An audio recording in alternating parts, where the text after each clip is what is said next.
now.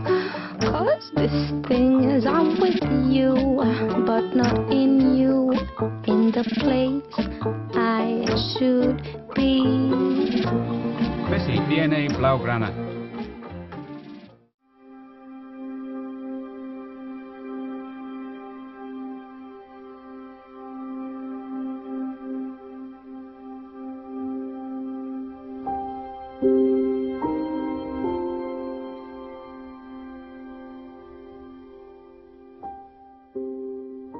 It all started in the streets of Rosario in Argentina with a ball that he was given by his grandmother Celia.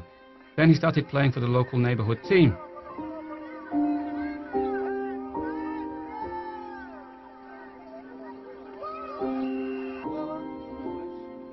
A short while later and he moved on to the junior team of Newell's Old Boys. Even at this tender age, Lionel Messi left spectators open-mouthed and dumbfounded as he dribbled as one born to the art, leaving opponents in his talented wake. But his grandmother spoke for many. This boy will play football. And he was hardly 13 years old when he crossed the Atlantic Ocean to try his luck in Barcelona. Well, I was playing for Newell's, they came to see me play, and they brought me over for a fortnight's trial here. So I was here for 2 weeks on trial, and then I went back to Argentina. The next month, they rang me to say that I was in, and that I should come back. And it started from there, when I was playing for the under-14s. Barca paid for growth hormone treatment he wasn't getting in Argentina. Those injections didn't only help him to grow, he also implanted the Barca DNA into the young Leo. Well, they told me there was a youngster who was of the under-14s A team age, but they wanted to start him in the under-14s B team because he was coming from abroad, from Argentina. He was very small physically, so he trained with us and we gave him plenty of football until his papers were sorted out and he could play in official games. That skinny boy, who was only 1 meter 40 centimeters in height, was pure talent. He'd already shown his dynamite potential in Argentina, and that would explode in Barcelona. And here, alongside boys who were as promising as he was, the Argentinian teenager began to learn how to harness his skills for the good of the team. His first season, however, ended early.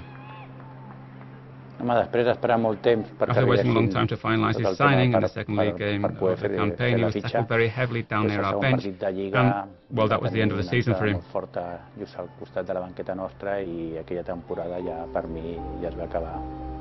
An ankle injury was the first hurdle to overcome for Leo in his young career at Barca, and it was an early lesson to learn. If he dribbled with the ball, he would run the risk of being kicked by opposing defenders. Leo had to change his way of thinking about the game. The fastest route for him was to get hold of the ball and go for it. And with the help of 2 or 3 teammates, well, he could do that. And if he does it alone, well, he does it alone. It's not a problem. But then in competitive games, you find a different style. You know that for their own reasons, the opposing team will block your way, whatever, and so you need the support of your teammates. And you gradually make your way forward like that. Another thing is that here at Barca we have very good players, and I think this makes it a little easier compared to the physical and mental wear and tear that might exist somewhere else, where maybe he'd have to put in more running, maybe there'd be a greater risk of injury. Because here, all the players are good, and the other teams, well, they have to share the kicks around between them all. The following season, there were bureaucratic problems concerning his transfer, and that limited the number of games he could play. Well, when I found out I couldn't play with the under-16s because of my papers, it was hard to take because I'd had a serious injury. Then I started the season with my teammates, and then you're back playing. They stop you again. There wasn't too long left, but you had to make the most of it with the friendly tournaments, the rest of that, to get your rhythm for the next season. Well, he's a very calm boy. He's very quiet. Now he's more confident in expressing himself, but the fact is that as a boy, he looked a little sad back then. But when he trained, well, he was incredible.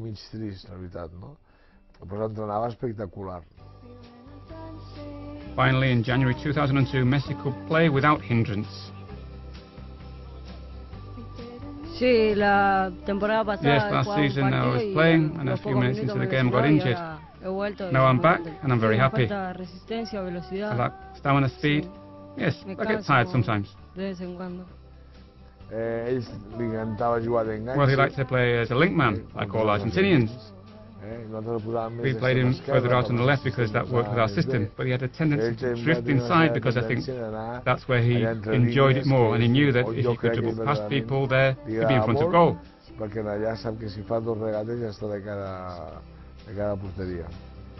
Messi liked playing further in field because his hero could only have been one player. Well, the same as all Argentina, my hero's Maradona. Would you like to play for Argentina here one day? I'd love to. Be a dream. Gradually, Messi's dreams came true, but that season with the under-16s B team was an historic one.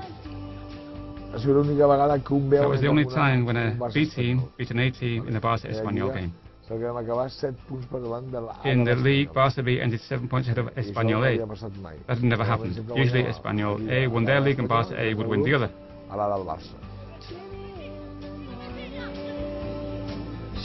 Yes, it means a lot because to be able to beat Espanyol A is great. According to his coaches, that shy, polite boy had a peach of a left foot. He was perhaps rather timid off the pitch, but he expressed himself with the football as naturally as he breathed, and the Barca style of play suited him down to the ground. Barca's junior teams have a unique style, and that makes it easier for technical players. It could be that in another Spanish club, the likes of Iniesta or Xavi or Messi, with their physical characteristics, well, maybe they wouldn't get a game. Because it could be that a tall, strong player will get the place. And this has happened with some players. I hear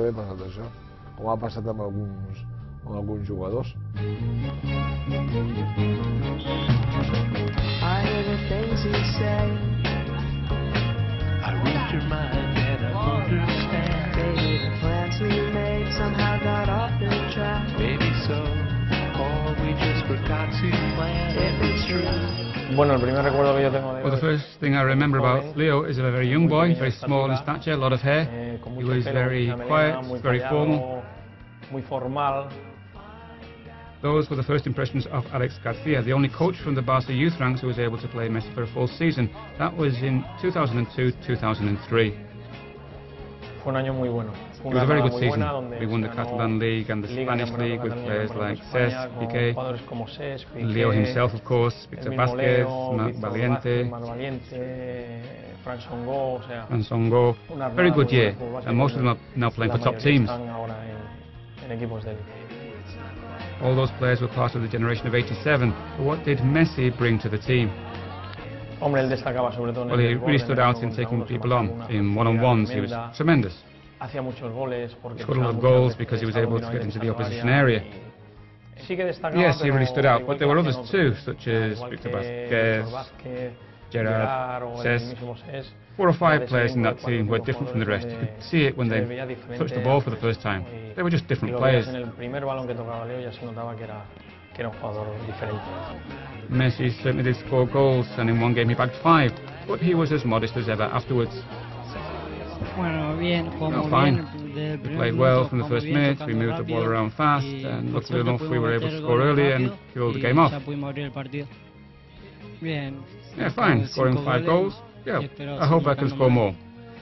That's all. Messi's most explosive season in the youth ranks at Barca was 2000.